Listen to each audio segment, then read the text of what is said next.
Assalamualaikum warahmatullahi wabarakatuh. Selamat malam semuanya.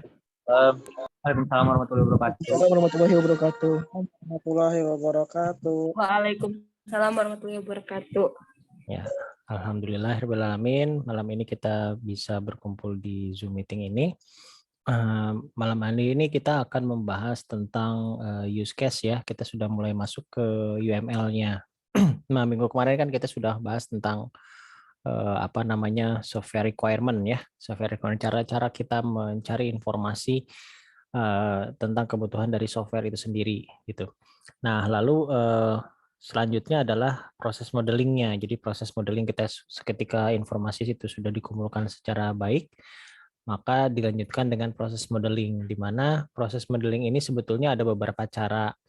Ada yang menggunakan UML, ya banyak-banyak sih caranya. Jadi tools itu banyak sekali, tidak hanya UML ya. Ada UML, ada DFD ya. Terus ada juga Bizagi yang terakhir itu. Dia itu gabungan antara UML dan DFD. Nah, cuma memang untuk bahasa pemrograman atau software-software pada umumnya itu menggunakan saat ini gitu ya. Saat ini itu masih menggunakan UML. Kenapa UML digunakan? Karena penggambaran tentang objeknya itu lumayan jelas ya. Penggambaran objek, terus penggambaran tentang perintah-perintah dari softwarenya, terus ruang lingkup dari softwarenya itu bisa tergambarkan dengan menggunakan UML itu sendiri. Nah, bagian awal dari UML itu adalah use case ya. Bagian awal dari UML itu adalah use case. Kita langsung saja. Ya, seperti ini. Bagian dari awal dari sebuah proses dari UML itu kita dengan membuat sebuah use case. Tentunya kita harus tahu dulu apa itu pengertian dari use case itu sendiri ya. Nah, di sini pengertiannya use case adalah menggambarkan fungsionalitas yang diharapkan dari sebuah sistem ya. Nah, di sini menggambarkan fungsionalitas itu apa saja. Jadi di sini fungsi-fungsi dari si software itu sendiri. Nah, di sini yang ditekankan itu adalah apa atau apa yang dibuat oleh sistem, bukan bagaimana sistem melakukan hal tersebut. Jadi bukan proses yang ditanyakan, tapi lebih ke fitur ya, lebih ke fitur ya, fitur dari si sistem itu sendiri gitu. Nah, sistemnya seperti apa? Terus di sini ada menggambarkan kebutuhan sistem dari sudut pandang user ya, dari sudut pandang si penggunanya. Oleh karena itu nanti ada penggambaran tentang aktor. Lalu memfokuskan pada proses komputasi ya, automated prosesnya. Jadi sistem otomatisasi dari si software itu sendiri yang digambarkan oleh use case-nya. Dan menggambarkan hubungan antara use case dan aktor. Nah, aktor di sini adalah usernya ya, user atau yang berinteraksi dengan sistem itu sendiri. Nah, jadi perlu diingat di sini ya, jadi use case itu isinya adalah sebuah fitur-fitur yang ada dalam software tersebut gitu. Lalu pengertian lainnya adalah ya use case di sini menggambarkan proses sistem kebutuhan dari sudut pandang user. Nah, secara umum use case adalah pola perilaku dari sistem. Ya, dari sistem itu sendiri. Urutan transaksi yang berhubungan dengan yang dilakukan oleh satu aktor. Use case diagram terdiri dari use case, aktor, relationship, system boundary, dan package. Nah, kita akan bahas sampai ke system boundary ya, karena kalau untuk package itu sebetulnya jarang juga untuk menjelaskannya ya, untuk digunakannya untuk jarang juga. Tapi untuk belajar awal-awal mungkin kita akan jelaskan dulu dari use case itu seperti apa, aktor, relationship, dan system boundary. Nah, itulah adalah pengertian dari use case itu sendiri ya. Jadi di sini ada 4 ya, ada 4 bagian yang akan kita bahas. Nah, yang pertama kita akan bahas use case itu sendiri ya, nama use case itu sendiri. Nah, use case disimbolkan dengan elips ya, elips dengan elips horizontal, gambarkannya seperti ini. Lalu dibuatkan berdasarkan keperluan aktor. Nah, ini kata kuncinya. Berdasarkan keperluan aktor yang merupakan apa yang dikerjakan sistem gitu ya. Jadi penting nih pengertian ini yang benar-benar harus penting karena nanti menentukan kata kerja apa yang cocok bagi use case itu sendiri gitu. Nah, jadi yang dilihat itu keperluan dari aktornya, lalu apa yang dikerjakan oleh sistem, bukan bagaimana sistem mengerjakan gitu ya. Jadi bukan proses sistem, bagaimana proses sistem menggunakan, tapi apa yang dilakukan oleh sistem untuk memenuhi keperluan aktor. Nah, seperti itu ya. Nah, kalimatnya mungkin lebih tepatnya seperti itu. Jadi apa yang dilakukan oleh sistem untuk memenuhi keperluan dari aktor itu sendiri. Nah, use case diberi nama ya yang menyatakan apa yang hal yang dicapai dari hasil interaksinya dengan aktor. Jadi nama use case itu dari hasil yang dicapainya ya. Jadi hasil yang dicapai oleh interaksi dengan aktor itu apa. Tapi hasil di sini menggunakan kata kerja ya. Jadi menggunakan kata kerja. Kenapa menggunakan kata kerja? Karena use case sendiri di sini menggambarkan sebuah kegiatan gitu ya. Menggambarkan sebuah kegiatan bukan sebuah benda atau sebuah hasil atau sebuah misalnya dari hasil dari sebuah proses itu sendiri. Nah, nama use case bisa boleh terdiri dari beberapa kata atau apa namanya bisa lebih dari satu ya Kak. Maksudnya dalam satu use case itu bisa lebih dari satu kata. Tapi dalam satu sistem gitu ya, tidak boleh terdapat nama use case yang sama gitu ya. Jadi nama use case yang sama tidak diperbolehkan apabila ada dalam satu sistem. Nah, itu untuk pengertian use case ya. Saya akan jelaskan dulu pengertiannya baru nanti akan ke contoh ya, seperti itu. Nah, jadi perlu diingat. Lalu tadi ada disinggung sedikit nama aktor ya. Aktor itu siapa gitu. Nah, aktor di sini adalah menggambarkan seseorang atau orang ya, menggambarkan orang. Atau dia juga menggambarkan bagian ya, bagian eksternal entitas atau stakeholder atau bagian dari sebuah perusahaan gitu ya. Misalnya bagian keuangan gitu ya atau bagian HRD. Nah, itu juga bisa diwakilkan dengan aktor. Simbol aktor ya, simbol aktor. Simbol aktor macam-macam biasanya menggambarkan dengan seperti ini ya, gambar orang lah seperti itu. Nah, di sini juga pengertiannya bahwa aktor itu bisa juga sebuah sistem ya apabila sistem tersebut sifatnya sebagai penentu dari si use case. Nah, itu sebetulnya agak-agak level lebih advance ketika si aktor itu berupa sistem ya. Jadi mungkin kita nggak akan bahas sampai sana. Kita akan bahas yang sederhana dulu gitu. Karena kita akan bagaimana kita menguasai hal yang rumit kalau yang sederhana kita tidak kuasai. Jadi yang sederhana dulu.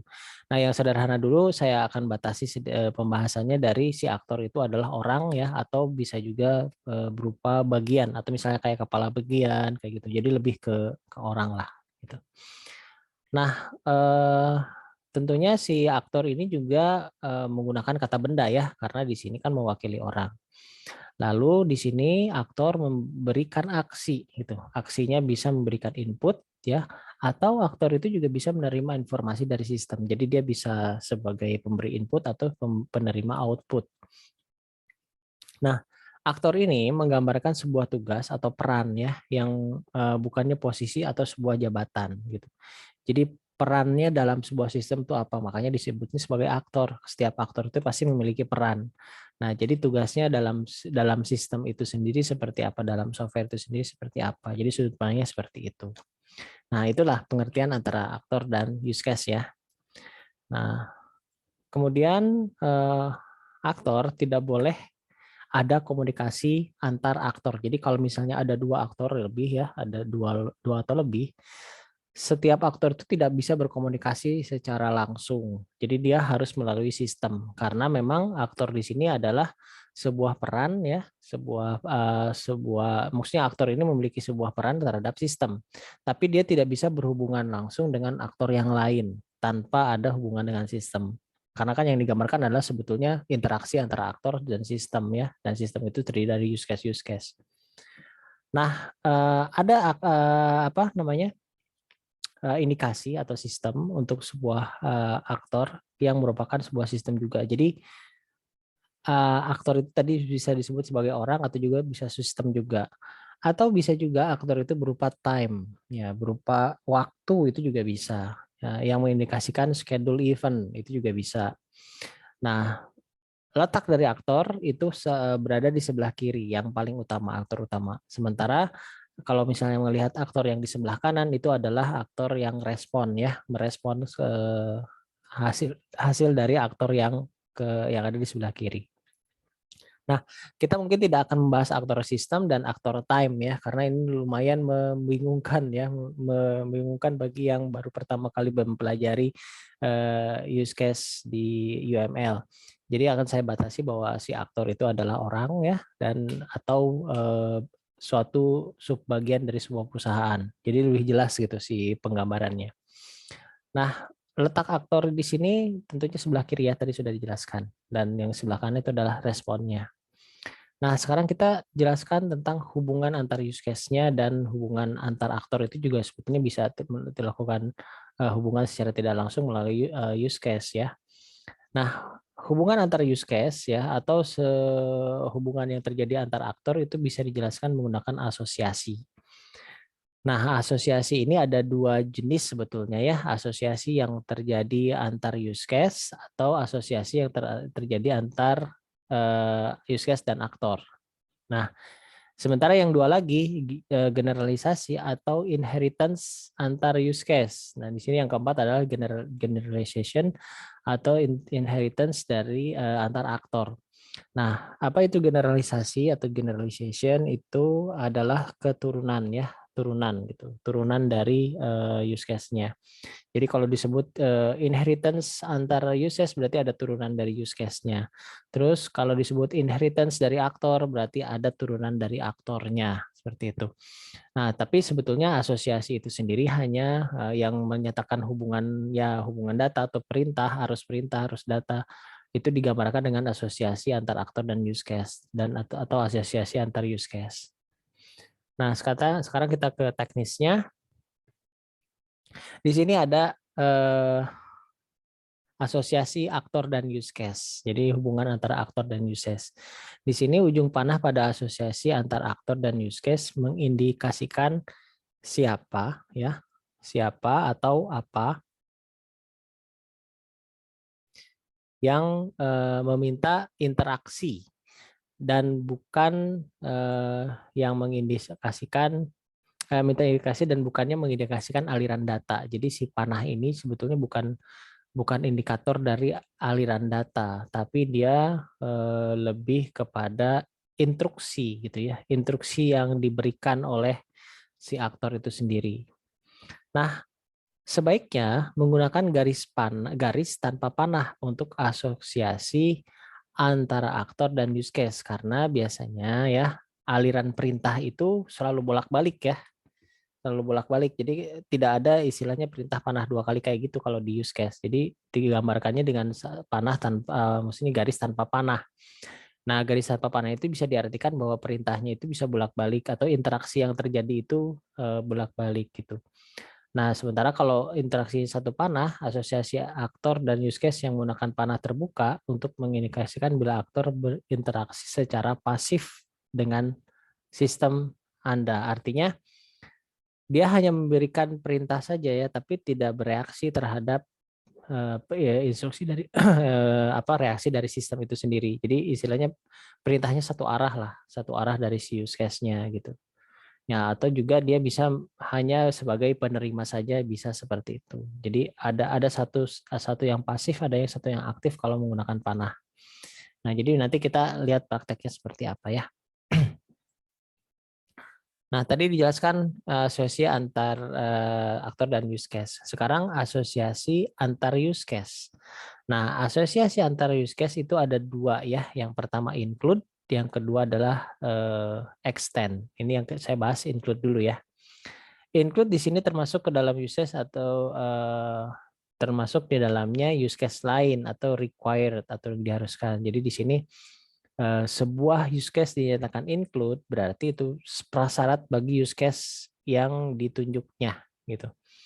Nah, misalnya contoh ya, tanda panah terbuka harus terarah pada sub use case dan gambarkan asosiasi include terhadap digambarkan secara horizontal. Jadi tidak vertikal, artinya sejajar lah begitu.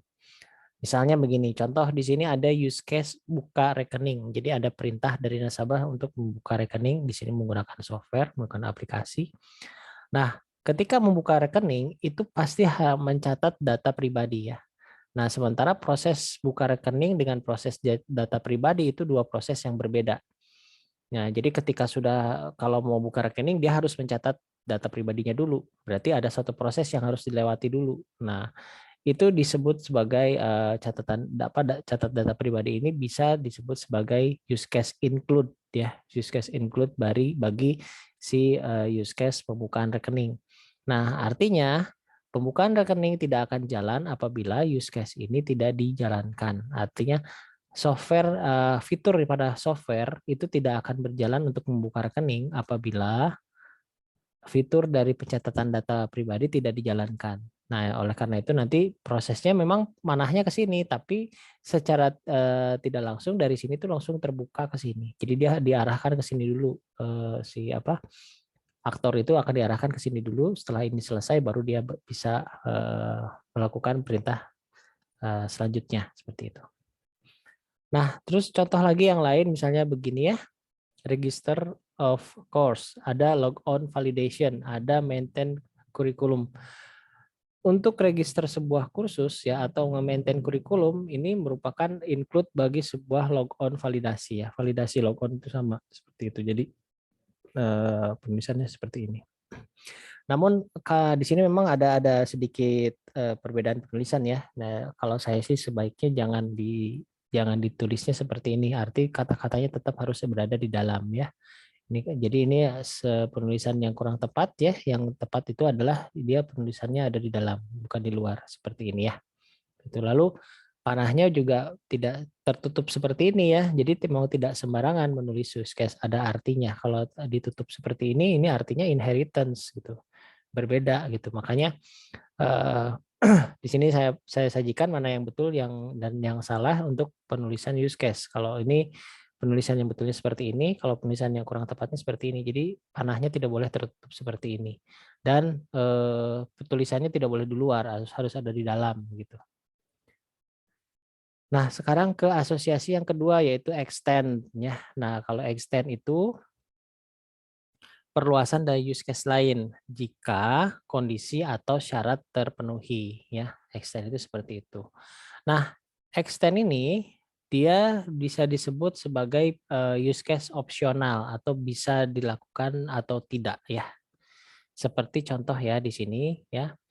Ada use case buka rekening. Lalu di sini ada sabah. Perintah untuk buka rekening itu bisa dijalankan berdiri sendiri. Tapi ada tawaran tentang aktivasi mobile banking ya. Nah, aktivasi mobile banking ini berupa perintah tambahan yang bisa diaktifkan atau tidak. Sehingga bisa dijelaskan bahwa aktivasi mobile banking ini merupakan extend dari pembukaan rekening. Kenapa extend? Karena aktivasi mobile banking tidak akan jalan apabila pembukaan rekening itu tidak ada gitu. Jadi makanya di panahnya kenapa kok ke buka rekening, karena ya use case utamanya adalah buka rekening, sementara si aktivasi mobile banking ini adalah use case tambahannya yang bisa dijalankan atau tidak, opsional lah seperti itu. Makanya dinamakan adalah extend. Nah, seperti itu ya. Oke, saya bereskan dulu ya, nanti baru kita ke contoh. Ada generalization atau inheritance use case. Nah, di sini tadi sudah dijelaskan, sudah disinggung ya, bahwa generalization atau inheritance itu digambarkan dengan sebuah garis berpanah tertutup. Nah, tadi ya, kalau yang tadi nulisnya seperti ini artinya inheritance, makanya kurang tepat ya. Harusnya ini digunakan untuk menggambarkan sebuah hubungan inheritance atau keturunan lah istilahnya ya. Turunan lah ya, turunan kalau di bahasa di komputernya turunan. Tapi untuk bisa memperjelas analoginya adalah seperti keturunan. Jadi seperti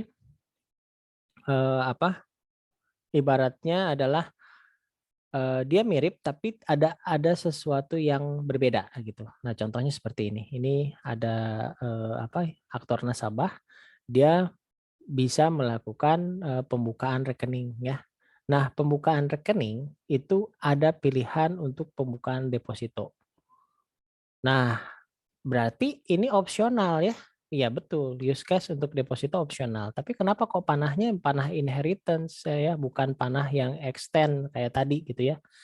Karena pembukaan deposito dan pembukaan rekening itu prosesnya identik, mirip ya, mirip identik. Yang bedanya apa? Di deposito biasanya ada proses inputan jangka waktunya. Sementara kalau di rekening itu tidak ada. Tapi segalanya semua mirip. Jadi nulis nama lagi ya, nulis semuanya apa input semua apa informasinya di input semua kurang lebih sama dana yang distorkan juga semua. Tapi ada suatu yang apa namanya? Khusus. Cuma prosesnya hampir sama gitu.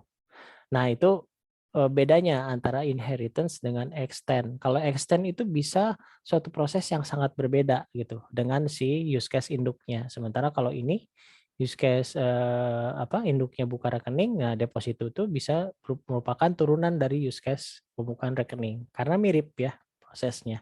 Jadi membedakannya itu aja. Kalau misalnya mirip proses-prosesnya berarti dia inheritance seperti itu. Nah, bagaimana dengan aktor? Yang tadi kan satu lagi yang terakhir, ketika generalization terjadi pada aktor.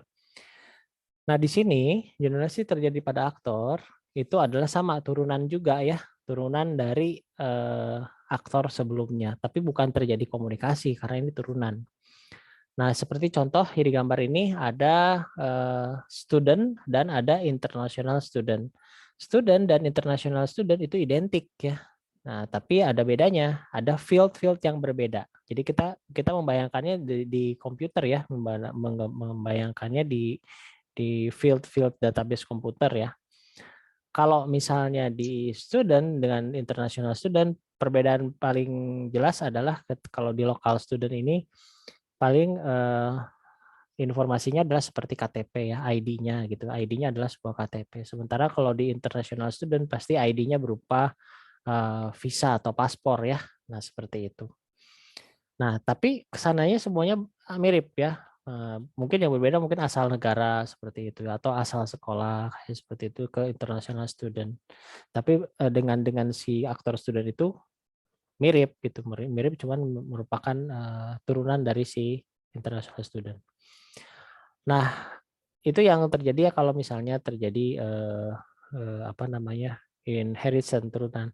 Terus di sini juga ada contoh enroll student dengan enroll family member. Nah, ini hampir mirip juga prosesnya. Jadi kalau ada suatu sistem digambarkan seperti ini, berarti si enroll family member itu merupakan inheritance dari si enroll student gitu. Artinya proses yang ada di enroll student dengan proses yang ada di family member itu identik mirip ya. Tapi di enroll family pasti memiliki kelebihan.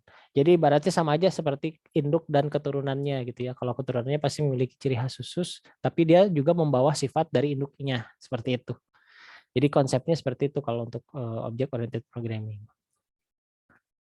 Nah, selanjutnya kita bahas tentang sistem boundary ya, sistem boundary atau batasan sistem. Nah, sistem boundary ini ya digambarkan dengan kotak di sekitar use case untuk menggambarkan jangkauan sistem Anda. Scope of your system. Nah, biasanya digunakan apabila memberikan beberapa alternatif sistem yang dapat dijadikan pilihan. Nah, sistem boundary box dalam penggunaannya opsional. Nah, memang penggunaannya opsional ya, dari aturan use case itu opsional, bisa digunakan atau tidak. Tapi sekarang kembali saya batasi lagi, kita sepakati saja ini merupakan suatu kewajiban karena untuk kita ya, untuk kita dulu gitu, karena nanti ada yang tidak pakai itu juga ada sih di beberapa contoh. Cuman untuk seragam saja kita pakai sistem boundary. Kenapa? Supaya kita bisa membedakan dulu batasnya di mana gitu ya, batas sistem di mana. Kalau pada contoh gambar ini sebetulnya ada 3 software ya, ada 3 software yang ada pada lingkungan yang ada di sini. Lingkungan keseluruhan ini ada 3 software. Ini software pertama berada di dalam software yang kedua. Lalu software ketiga itu berada di luar dari software yang kedua. Nah, ibaratnya ini adalah ada sub software lagi gitu, ada sub software lagi. Contoh ya, contoh ini kan sebetulnya search item, place order, obtain help, submit taxes, ini kan berbeda nih, release 3, 1, 2, 3 itu memiliki yang berbeda. Nah, kalau penggambaran di sini mungkin kurang apa ya, kurang bisa menjelaskan contohnya secara real ya, secara konkret. Nah, contoh secara konkret bisa di kampus kita, misalnya di kampus kita kan ada sistem informasi akademik ya. Nah, sistem informasi akademik itu merupakan suatu bisa disebut sebagai kalau dengan contoh di sini seperti Riles 2-nya gitu ya.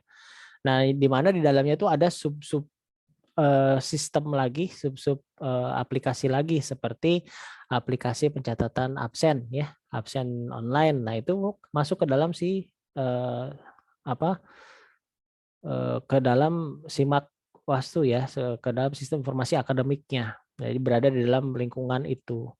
Cuma di sini ada yang contohnya kalau berada di luar lingkungan sistem informasi akademik itu apa? Contohnya adalah misalnya sistem informasi penerimaan mahasiswa baru PKKMB. Itu kan berbeda ya. Dia berbeda, tidak ada hubungannya dengan absen, tidak ada hubungannya dengan kegiatan mahasiswa. Jadi dia masih proses pencatatan data yang masuk. Nah, itu contoh kalau dalam realnya ya, real konkretnya seperti itu. Oke, baik. Sampai sini silahkan ada yang mau bertanya, saya kasih waktu dulu untuk bertanya karena selanjutnya saya akan masuk ke contoh-contoh ya, ke contoh-contoh penggunaan dari si use case itu sendiri. Ya, silahkan. Yang mau bertanya raise hand atau bisa juga langsung ini aja chat grup juga bisa ya, silahkan.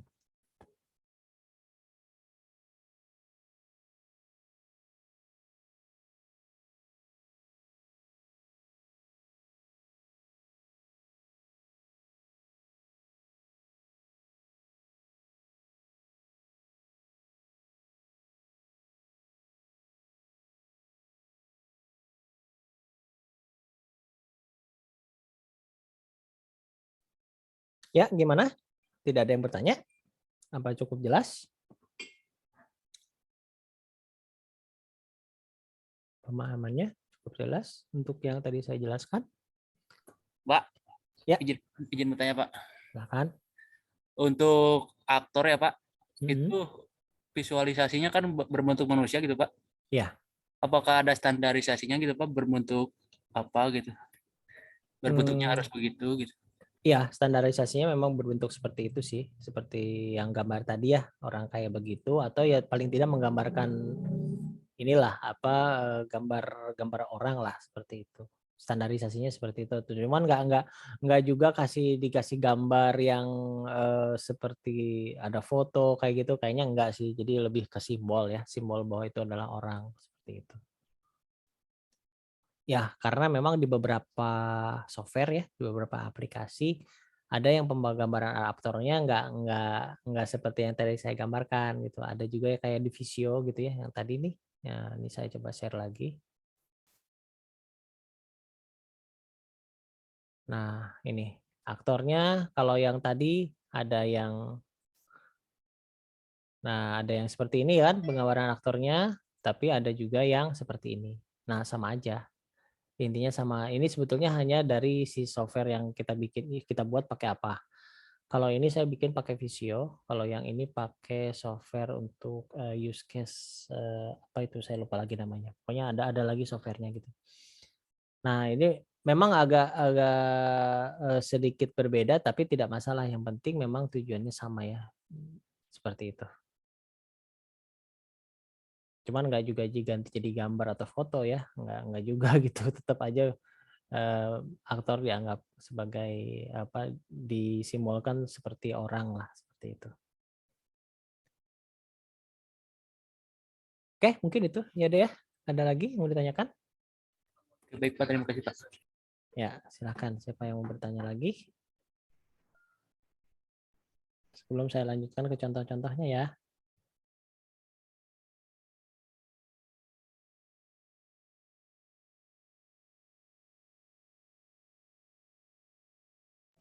Mau tanya Pak, Ya, silakan. gini Pak, misalkan ya ada yang sama gitu ya Pak, kayak use case. Misalkan saya ngambil kan ada kayak pasien sama ruangan gitu Pak, kan kayak ada pasien itu kayak ada ID pasien sama ID ruangan, terus di ruangan juga pasti ada ID pasien sama sama nama ruangannya apa sama nama pasiennya gitu. Kalau sama itu gimana Pak? Kalau misalkan gitu. Kalau itu udah ke detail dari field-nya ya, gitu. Udah ke detail dari field-nya. Jadi kalau ke detail dari field-nya itu biasanya ini apa namanya, bahasanya udah nggak ke sana. Jadi ada nanti di kelas diagram itu lebih ke detail field ya, bisa ke sana. Jadi kalau use case itu lebih ke kegiatannya gitu, lebih ke kegiatannya. Jadi kayak misalnya tadi contohnya kayak pasien dengan ruangan ya, ID-nya sama gitu kan, tapi di situ kegiatannya apa gitu. Kegiatan di software itu apa? Apakah di situ pendaftaran ke pasien gitu ya, atau di sana perhitungan lama rawat inap? Nah kita kan nggak tahu di situ. Nah seperti itu. Jadi use case itu lebih kepada apa yang dilakukan oleh software gitu. Ya, Pak. Nah, gitu. Jadi kalau nanti kalau sudah berhubungan dengan database dan sebagainya itu sudah nanti ada di kelas diagram ya.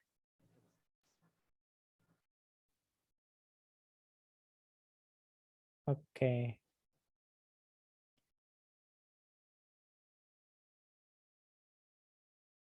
Ya, silakan ada yang mau bertanya lagi?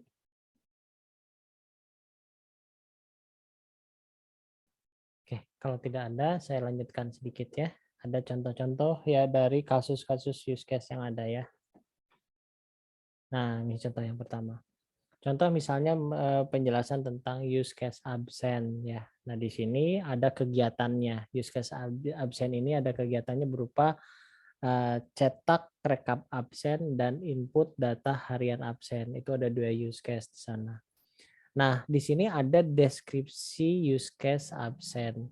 Di mana di si deskripsi ini sebetulnya keterangan dari si use case. Nah, nanti minggu depan kita akan membahas tentang skenario diagram. Nah, skenario diagram itu adalah deskripsi dari si use case itu sendiri. Jadi kalau sekarang mungkin saya belum perkenalkan dulu, di sini masih berupa pengantarnya dulu ya, karena saya lebih fokusnya ke sini dulu nih, ke sini ke si use case-nya dulu. Nah, ini nanti bisa kita fasilitasi dengan yang namanya skenario diagram, yaitu penjelasan antara use case-nya. Nah, di sini misalnya contoh ya, input data harian itu merupakan apa namanya, include ya, use case include dari cetak rekap absen. Kenapa? Karena cetak rekap absen ini ya, cetak rekap absen ini dia tidak bisa jalan apabila tidak ada input data harian. Otomatis TU ya, petugas TU nih, aktor TU, aktor tata usaha. Nah, dia harus melakukan input absen harian dulu, baru dia bisa mencetak rekap absen. Nah, kemudian si rekap absen itu apabila sudah bisa dijalankan, hasilnya bisa diteruskan ke aktor administrasi. Nah, aktor administrasi bisa menerima data dari cetak rekap absen tersebut, begitu. Nah, karena ini berhubungan dengan sistem ya, dengan aplikasi, berarti ini semuanya berhubungan dengan fungsi dari aktor-aktor itu masing-masing. Nah, kita lihat di sini ada contohnya di sini tanpa garis tanpa panah ya, dan di sini ada garis dengan panah. Nah, artinya apa? Kalau yang tanpa kepala panah ini berarti si asosiasi antara aktor dan si use case-nya itu bisa bolak-balik gitu ya.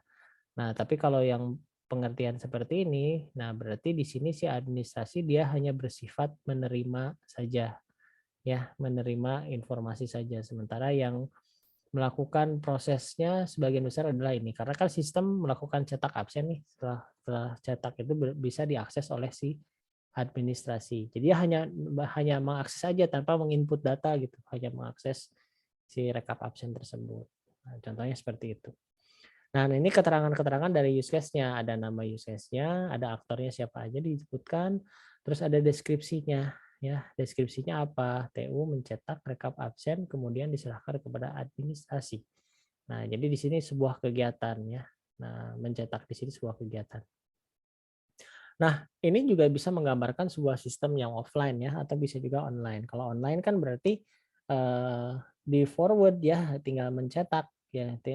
TU itu tinggal TU memvalidasi apa namanya, rekapan data absen, kemudian oleh administrasi dia hanya tinggal menerima hasil dari validasi dari tata usaha seperti itu.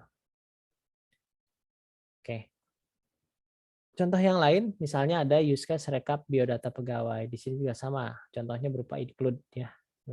Di sini namanya apa ya, use case untuk rekap. Lalu di sini ada aktornya. Nah, aktornya adalah TU dan administrasi juga. Deskripsinya apa? TU mencetak rekap biodata pegawai. Tapi sebelum dia mencetak, dia harus melakukan input data pegawai. Nah, berarti ini adalah use case yang harus dijalankan sebelumnya. Nah, tapi apabila use case itu sudah dijalankan sebelumnya, ya bisa langsung cetak gitu ya. Jadi prasyaratnya itu adalah di sini. Dia tidak mungkin mencetak rekap biodata pegawai apabila si use case ini belum dijalankan seperti itu. Cuma kalau misalnya dilihat dari sini, berarti TU ini dia sebetulnya ingin mengakses cetak, tapi dia ada jalan langsung ke input data dulu ya, seperti itu. Nah, kita contoh yang lain ya. Contoh yang lain ini masih tetap include dalam sebuah sistem. Nah, si use case itu bisa lebih dari satu ya. Use case include-nya itu bisa lebih dari satu. Seperti contoh yang di sini cetak slip gaji. Di sini include-nya ada dua, yaitu slip gaji tidak bisa dilakukan apabila input data pegawai belum dilakukan. Gitu. Terus input total absensi juga itu mempengaruhi dari cetak slip gaji. Sehingga si hasil dari slip gaji ini nanti akan diberikan ke pegawai. Jadi ini include-nya seperti itu. Nah, saya kasih contoh lagi dari sini ada nama ya, namanya harus sama persis, use case, cetak slip gaji. Nah, ini berarti cetak slip gaji. Aktornya administrasi dan pegawai gitu. Terus di sini ada nama use case yang terlibat apa gitu ya. Use case yang terlibat berupa include. Nah, include dari input total absensi pegawai dan input data pegawai. Ini harus sama persis tulisannya biar tidak membingungkan yang membacanya ya. Nah, selanjutnya contoh yang lain ada extend ya. Di sini ada extend, ada include-nya. Include-nya ada 3 gitu. Extend-nya 1 ya, berarti di sini extend adalah berupa opsional untuk data I ya. Sementara untuk yang nomor pelanggan, daya, tarif itu adalah wajib dijalankan ketika formulir pendaftaran daya dilakukan. Ini misalnya contoh use case untuk formulir pendaftaran rumah daya. Nah, contoh yang lain, extend dan include juga termasuk nomor anggota. Nah, kita lihat di sini extend dan include itu panahnya juga lihat ya, beda ya. User dia cetak jawaban, berarti dia hanya melakukan perintah, tidak ada interaksi kebalikan lagi. Terus dari hasil cetak jawaban itu, sebelum cetak jawaban dia harus menginputkan nomor anggota dan data API. Datanya harus ada ya. Datanya sudah ada, baru dia bisa mencetak jawaban. Setelah itu baru diberikan kepada si pelanggannya itu sendiri. Nah, selanjutnya contoh yang lain adalah use case untuk cetak surat perjanjian. Misalnya contoh di sini ada extend juga, di sini ada include, sama ya, case-nya seperti itu. Jadi kalau untuk cetak nomor agenda harus ada use case nomor agenda dulu gitu. Lalu di sini ada data KI. Tapi ada juga ya di sini beberapa sesuatu yang kurang tepat ya yang ingin saya sampaikan. Yang pertama ya, dari use case ini, tadi ya catatan dari use case, bahwa use case itu harus berupa kata kerja. Ingat ya, berupa kata kerja. Nah, lihat di sini nomor pelanggan, daya, tarif ya, data ini bukan kata kerja ya. Jadi ini kurang tepat ya, hati-hati. Ini kurang tepat. Di sini harusnya berupa kegiatan. Nomor pelanggannya apa gitu ya, input. Misalnya kita bisa tambahkan kata-kata input nomor pelanggan, atau di sini input daya gitu, atau ini sini input tarif. Nah seperti itu. Jadi tidak boleh langsung aja seperti ini, nggak boleh gitu. Jadi kalau kayak begini, ini jadi ambigu ya. Terus di sini juga tidak jelas. Ini pengunjung, ini pelanggan. Ini nggak boleh seperti ini. Jadi harus penggambaran itu harus jelas, karena kalau seperti ini akan sulit dipahami. Maksudnya apa ini? Nomor pelanggan tapi tidak ada kegiatan nomor pelanggan, harusnya ada kegiatannya ada gitu ya, seperti itu.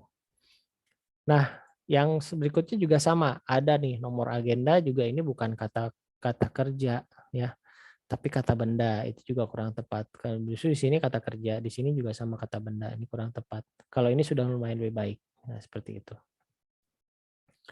Nah, selanjutnya cetak kwitansi. Kita lihat nomor agenda sama ya. Ini juga kurang tepat ya. Nomor agenda harusnya tidak seperti ini. Harusnya input nomor agenda. Lalu di sini ada cetak surat perjanjian. Oke, ini kegiatan. Data juga ini bukan kegiatan. Ini kata benda. Ini juga salah.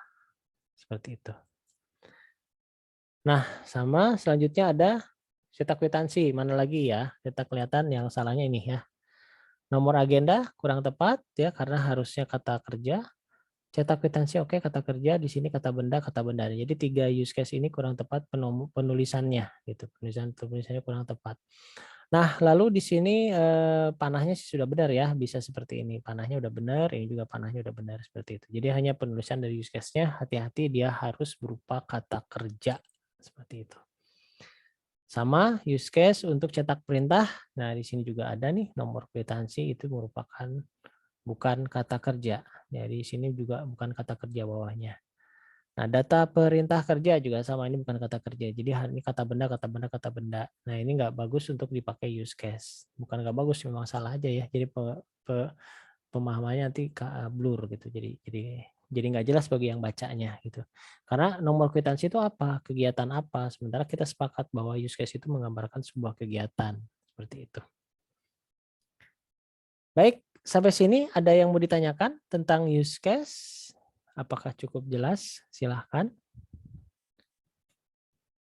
Ya, ini memang ada software yang untuk membuat use case-nya ya, tapi ada juga yang banyaklah dari Visio, dari beberapa juga ada ya, bisa dicari.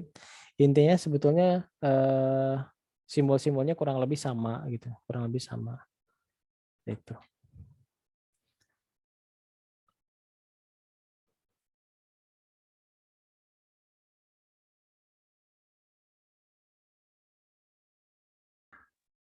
Oke, ada yang mau bertanya tentang use case? Apa cukup jelas?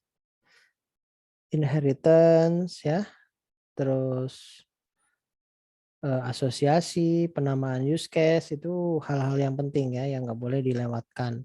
Memang sepertinya harus latihan ya, baru bisa saya ukur kemampuan penerimaannya seperti apa. Nah, silakan. Ini ada tugas ya. Nanti bisa dikumpulkan minggu depan. Saya ingin melihat mengukur sejauh mana pemahaman dari use case-nya yang tadi sudah dijelaskan. Karena tadi nggak ada yang nanya, saya pikir mungkin mudah-mudahan pada ngerti semua ya. Makanya kalau ada yang tidak dimengerti silahkan tanyakan. Nah, di sini ada tugas ketiga sifatnya individu ya. Jadi masing-masing membuat. Nanti saya bikin Google Classroom-nya untuk pengumpulan tugasnya. Buatlah use case sistem informasi perpustakaan online ya. Seperti sistemnya itu harus meliputi tentang proses di mana ada pendaftaran anggota, terus ada proses pengolahan data buku ya. Kenapa disebut pengolahan? Karena dia isinya pasti ada input, update, delete ya. Seperti itu. Terus ada proses peminjaman buku ya. Use case-nya nanti seperti apa? Ada use case juga untuk pengembalian buku. Jadi paling tidak ada 4 poin di sini.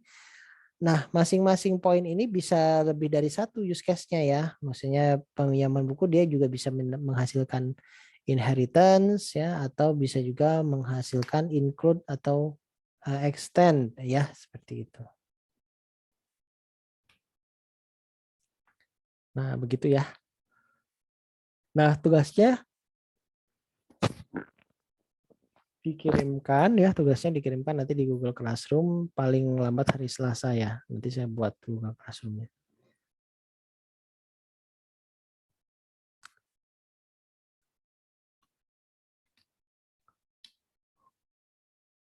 Ya, materinya sebetulnya sudah selesai.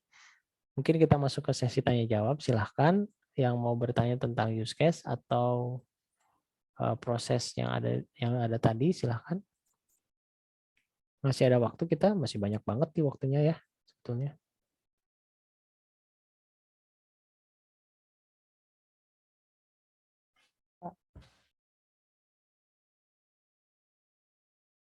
Ya, silakan. Siapa tadi? Ya, izin bertanya, tapi di luar materi gak apa-apa ya, Pak? Oh, boleh. Tanya apa? Untuk UTS nanti gimana ya, Pak? Ya, UTS itu kan kelompok ya. Kemarin kan sudah dibentuk kelompoknya, sudah ada topiknya. Nah, jadi topik itu yang digunakan ketika nanti UTS. UTS-nya kita akan membuat sebuah software requirement yang tadi yang waktu itu sempat saya jelaskan. Buatlah software requirement, lalu buat juga use case-nya. Nanti ada use case-nya. Jadi dia berkelanjutan. Jadi si antara UTS sampai UAS itu berkelanjutan. Ada software requirement-nya, setelah software requirement-nya dilanjut ke use case. Nanti dari use case ada skenario diagram. Jadi sampai situ aja, sampai use case dan skenario diagram. Nah, dibuat makalah ya, karena ini take home. Nah, makanya sebelum ke arah sana, saya mau latih dulu gitu ya, mau latih dulu yang use case-nya gitu, supaya nanti pas waktu mengerjakan UTS-nya bisa ya, seperti itu. Jadi dibuatnya per kelompok ya, Pak? Iya, jadi kalau untuk UTS per kelompok ya, kan satu kelompok 2 orang ya, minimal ya, maksimal 3 orang. Nanti kan silahkan kerja kelompok untuk menentukan use case-nya gitu ya. Karena itu kalau sendiri pasti agak bingung ya, jadi harus diskusi gitu, harus diskusi. Makanya saya bentuk kelompok. Nah, terus kenapa harus 2 ya supaya aktif semua gitu. Jangan ada salah seorang yang kerja yang satunya lagi free rider gitu ya. Jangan. Kalau itu terjadi silahkan laporkan ke saya, yang free rider tidak akan saya kasih nilai kayak gitu. Karena kasihan nih temannya yang satu kerja untuk kelompoknya. Ya, silahkan. Seperti itu. Pak, ya, ingin saya tanya silahkan. mengenai aplikasi untuk menggunakan use case, Pak. Nah, Itu untuk rekomendasinya ada, Pak? kalau saya sih nyaman-nyaman aja dengan menggunakan Visio ya. Di situ lebih enak untuk edit-editnya dibandingkan dengan ada yang online use case juga ada, tapi kadang-kadang kurang kurang fleksibel gitu untuk ngegeser-geser objeknya gitu. Jadi kalau saya sendiri sih rekomendasinya ya dari Visio aja cukup gitu.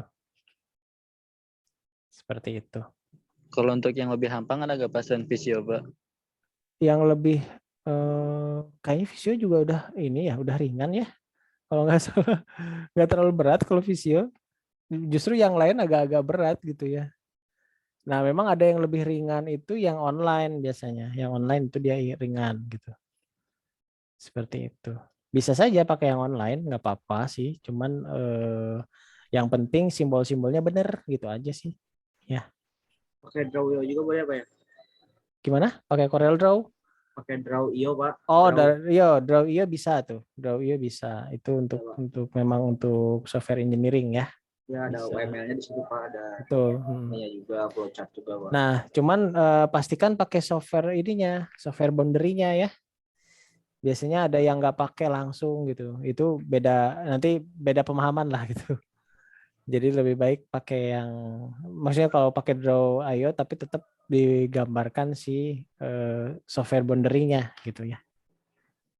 Si batasan sistemnya. Karena memang ada beberapa yang langsung tidak menggunakan software boundary, tapi ada yang langsung tiba-tiba menggunakan software boundary juga ada gitu. Ya, makanya kita sepakati aja kita pakai software boundary aja supaya kelihatan batasnya tuh, batas antara use case dan aktornya tuh ada gitu ya. Seperti itu.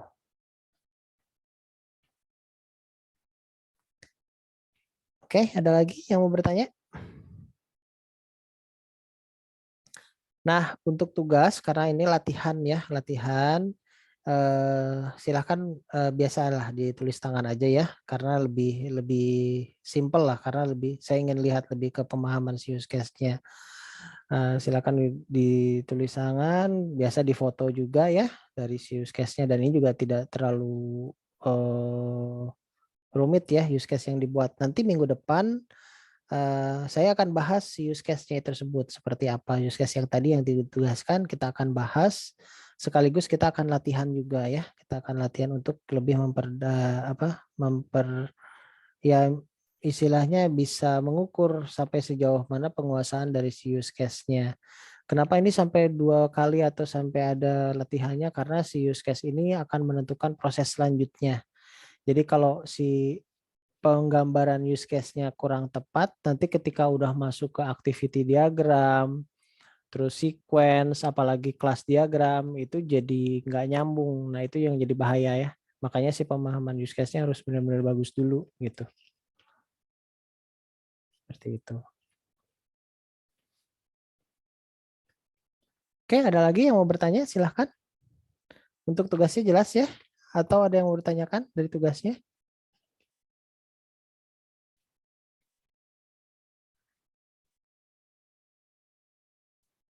Ya, silahkan ya dicoba tugasnya. Nanti mau salah mau benar nggak masalah karena belajar ya. Karena belajar jangan mau takut salah tapi kerjakan dengan sungguh-sungguh juga gitu ya. Cari informasinya supaya bisa mengerjakan software itu soal tersebut seperti apa. Nah, nanti minggu depan saya bahas si use case-nya gitu. Supaya ada sedikit keseragaman ya atau pemahaman yang sama seperti itu.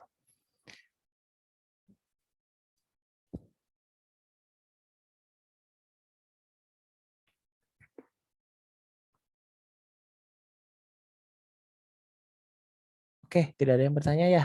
Oke, kalau tidak ada yang bertanya, saya screenshot dulu yang hadir ya.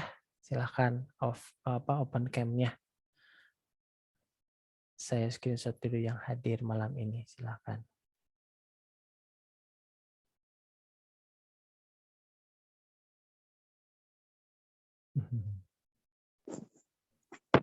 Oke.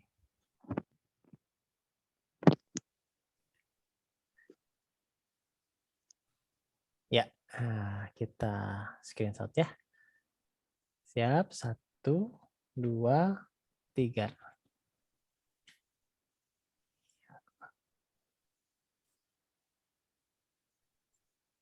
Iya, tunggu ya. Wait.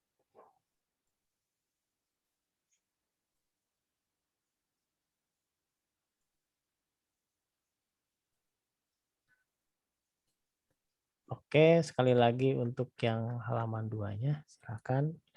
Siap ya? 1, 2, sebentar. Ada yang aktif nih. Oke, 1, 2, 3.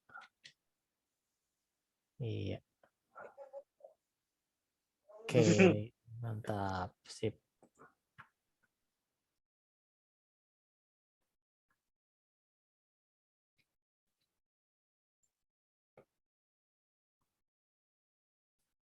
Oke.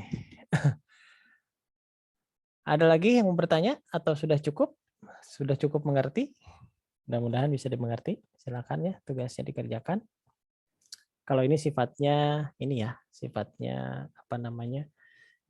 Individu ya. Nah, kalau sifatnya individu berarti kan masing-masing mengumpulkan gitu.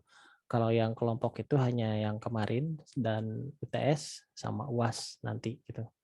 Nanti UAS itu kan presentasi, presentasinya live ya.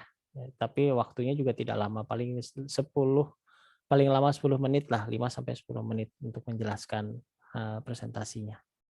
Seperti itu. Tapi itu nanti setelah UAS.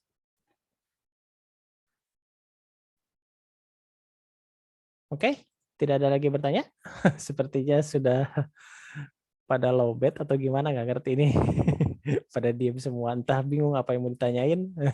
Ya silakan dicoba dulu ya tugasnya. Nanti kalau bingung nanti kan kita bahas minggu depan si tugasnya seperti apa. Jadi saya akan bisa kelihatan nih nanti sejauh mana pemahaman use case-nya.